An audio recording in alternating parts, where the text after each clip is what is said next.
क्या वैसी आ गई आफत कि चिराग पासवान के सांसदों को सड़क पर उतरकर चौकीदार और दफादार भाइयों के साथ में आंदोलन में खड़ा होना पड़ा।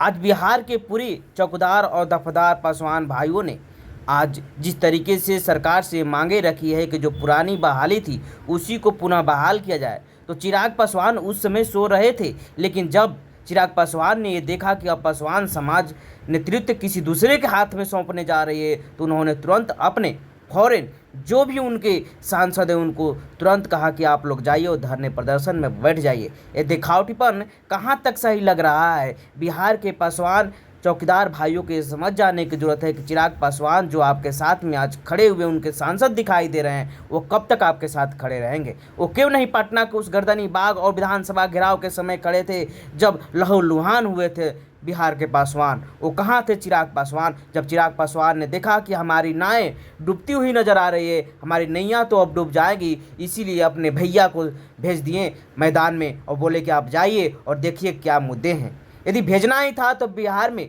जितने भी बीजेपी के सांसद है, जेडीयू के सांसद है, सबको भेज सकते थे, लेकिन अपने ही अरुण भारती और अपने ही पार्टी के सांसदों को क्यों भेजे?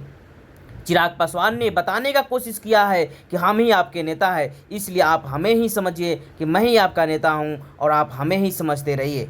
लेकिन अब बिहार के चौकीदार पासवानों को समझ जाने की जरूरत है कि उनकी चौकीदारी रहेगी या चिराग को हनुमान बनाकर मोदी का वर्षों तक ऐसा ही सिलसिला चलता रहेगा। समय आ गया है आपको अब समझने की कि आखिरकार हमें क्या कुछ करना चाहिए। इस प्रकार की रवैया कब तक चलती रहेगी? सरकार आखिरकार अब तक क्यों नहीं सुन पा रही है? आखिर क्या कामियां है? हमारे लोग क्या हमारे साथ में खड़े हैं या नहीं भी खड़े हैं? जब तक इन सभी बातों पर ध्यान नहीं देंगे बिहार के पासवान और उत्तर प्रदेश झारखंड के पासवान तो उनकी चौकीदारी सीधे सीधे जाती हुई नजर आ रही है। हाँ, ये सही है कि चौकीदारी जैसे पुराने नियम को तोड़ना चाहिए, लेकिन उसके समानांतर में एक कहीं ना कहीं जॉब की यदि क्रिएशन हो जाता है, बिहार के मुख्यमंत्री सूबे के मुख्यमंत्री नीतीश कुमार जॉब की क्रिएशन कर देते हैं, तो आने वाला समय में आप चौकीदारी सबके लिए बहाल कर दीजिए। लेकिन उसके ऊपर आश्रित जो उत्तराधिकारी है, आज कई वर्षों से वो उत्तराधिकारी के रूप में समझ रहा है अपने आप को, फिर उसके साथ क्या होगा?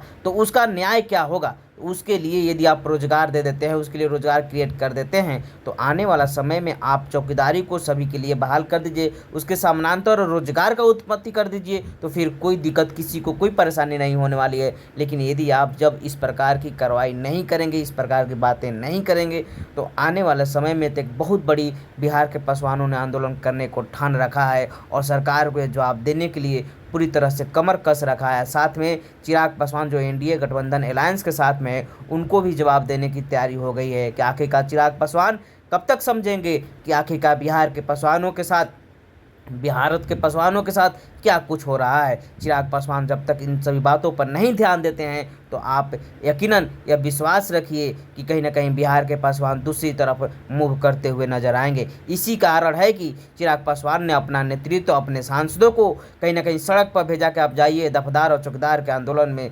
शिरकत कीजिए और यह बताइए कि आपके चिराग पासवान जो नेता हैं आपके लिए ज़रूर सोचते हैं और सोचते रहेंगे। लेकिन अब पासवानों की समझने की जरूरत है कि जब पटना की सड़कों पर लहूलुहान दिखाई दे रहे थे पासवान, उस समय कहाँ थे चिराग?